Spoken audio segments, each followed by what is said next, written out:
Isang mensahero ang walang takot na tinanggap ang hamon upang subukang tahakin ang daan paahon na may layong 9.5 kilometro para ibahagi ang kakaiba niyang liwanag sa mga tao dito.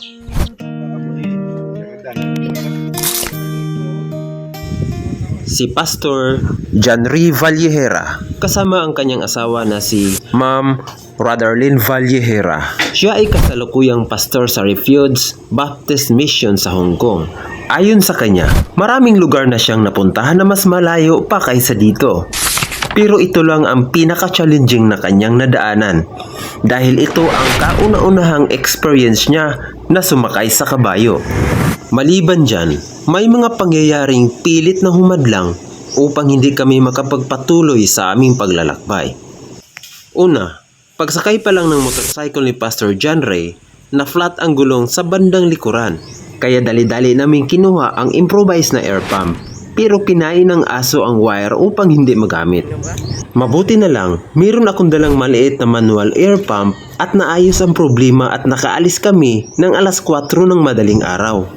Nang malapit na kami na kung saan iwanan namin ang aming mga sasakyan, habang patawid kami sa ilog, mayroon na namang di inaasahang pangyayari. Naputol ang kadena na sinasakyan ni Pastor John Ray na motorcycle. Kung kanina ay flat ang gulong, ngayon naman ay putol ang kadena.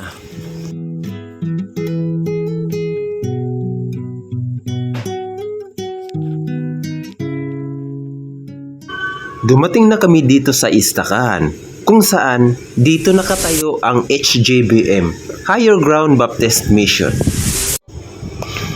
Ang HJBM ay pinangunahan ng isang magiting na mensahero at tapat na lingkod ng Diyos, Pastor Daniel Samson. Siya ay kasalukuyang pastor sa BHBC, Blessed Hope Baptist Church. Mga 2 taon na ang nakaraan mula noong ito ay pinagsimulan.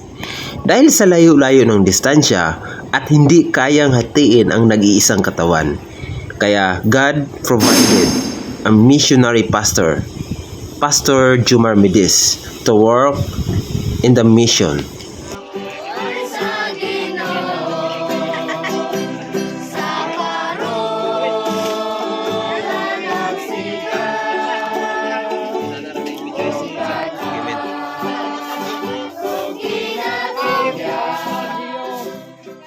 Kumusta imong kuan pastor experience paglakaw dire? This is a once in a lifetime experience. At least makasiling na ko nga hindi manggid mahapos ang dalan pakadto sa langit. Isa lang dalan. Pero wala man kami nagtalang kay usa lang man ang dalan. Pakadto din Wala left and right. wala puro lang tanan kuan diretso. Diretso lang 'yun. Diretso lang. Nagsakay kag kabayo? Oo Walay ka naog. naog. Naog. Oo. Kaya ang kabayo gapos nga man. Pag angat diha kaduntas kayo ngaton, nanaog ka? Naog. Kamong duha ma'am? Jay, dahil lain ang mga kabayo. Okay. Best friend na kami ni... Ang ngalan sa akong kabayo si Angus. Si Angus. Si Piu Piu. Muna ko Andre, transporter. Okay. Bakasyon, no? Ito pa sa day. Yun ang kanyang paunang komentaryo. Samantalang ang karamihan sa amin pagkatapos nakapagpahinga ay nagpatuloy na sa mga gawain. Naghanda ng pang-almusal at pananghalian. Gutom kaming lahat at kailangang kumain. Dahil umalis kami ng 4:00 ng madaling araw galing sa bayan at wala pang kaming almusal. Tubig at tinapay lamang ang pinanggalingan ng aming lakas.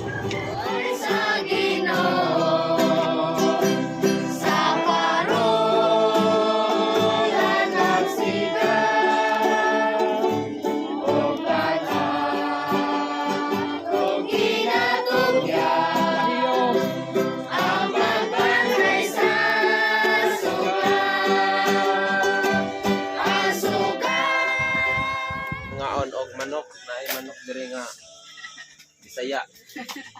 So nindot kayo among paniud to. Compare ko nung nakakaon na wala. Nawak. Is kaya ang tsura. Nakakaon na. Gasmile na, gasmile. Hey! Pagka 4:00 ng hapon, palubog na ang araw.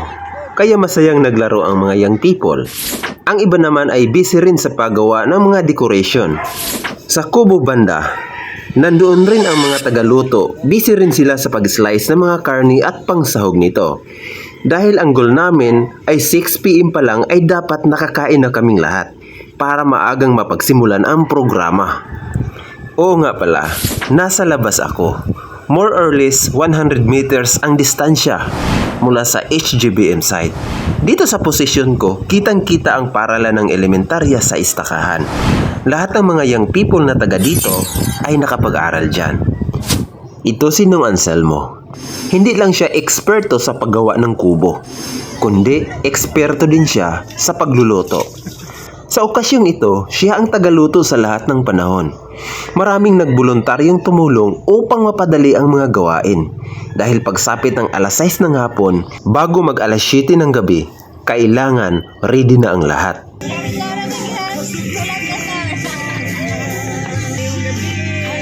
We're about to start the service. Our first night of our revival service and looking forward for the Lord's working tonight. God bless us all.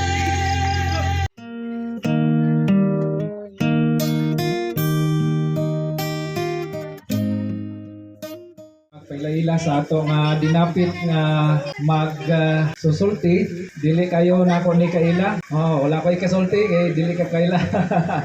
Pastor John Ray Valjehera. Good morning, rise and shine. Murarag na sa Bagyo.